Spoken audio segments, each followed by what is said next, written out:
నయనతార, విజయ్ సేతుపతి ప్రధాన పాత్రలలో నటించిన జవాన్ విడుదలైనప్పటి నుండి దర్శకుడు అట్లీ ముఖ్యాంశాలలో ఉన్నాడు.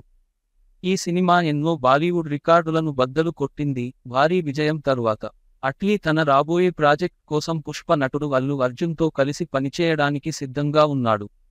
సోషల్ మీడియాలో ఈ వార్త పెద్ద చర్చకు దారితీసింది. ఈ రాబోయే ప్రాజెక్ట్ గురించి మరిన్ని అప్డేట్ల కోసం వీక్షకులు ఆసక్తిగా ఎదురుచూస్తున్నారు. ప్రస్తుతం అల్లు అర్జున్, త్రిష కృష్ణన్లు బిజీ షెడ్యూల్స్లో ఉన్నారని వార్తలు వచ్చాయి.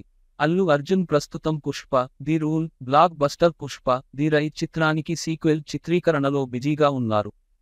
ఈ చిత్రంలో ఫహద్ ఫాసిల్, రష్మిక మందన్న కూడా నటించారు.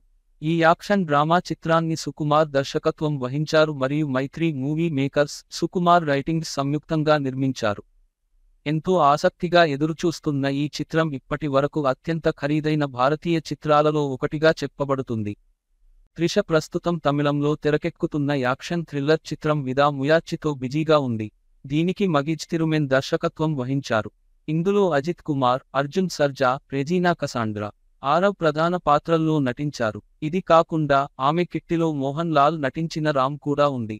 కోవిడ్-19 మహమ్మారి కారణంగా ఈ ప్రాజెక్ట్ సుమారు 2 సంవత్సరాల 7 నెలల పాటు ఆలస్యమైంది. వరుణ్ ధావన్, కీర్తి సురేష్లతో ఒక హిందీ చిత్రం. Icon star Allu Arjun birthday April 8న జరగబోతున్న సంగతి తెలిసిందే. నేషనల్ అవార్డు, ఇంటర్నేషనల్ లెవెల్లో గుర్తింపు, మేడమ్ టుస్సాడ్స్లో మైనపు విగ్రహం వంటి గొప్ప గౌరవాలు అందుకున్న తరువాత అల్లు అర్జున్ చేసుకుంటున్న మొదటి పుట్టినరోజు కావడంతో ఫ్యాన్స్ అంతా ఈ పుట్టినరోజుని భారీగా సెలబ్రేట్ చేసేందుకు ప్లాన్స్ చేస్తున్నారు. ఇక మూవీ మేకర్స్ నుంచి ఇలాంటి గ్రాండ్ అప్డేట్స్ రాబోతున్నాయని టాక్ వినిపించింది. ఇలా ఉంటే ఈ బర్త్ డేని థియేటర్స్ ఎంజాయ్ చేయడానికి ఆర్య 2 సినిమాని రిలీజ్ చేస్తున్నట్లు అనౌన్స్ చేశారు. కానీ ఇప్పుడు ఈ మూవీని కూడా రిలీజ్ చేయడం లేదట.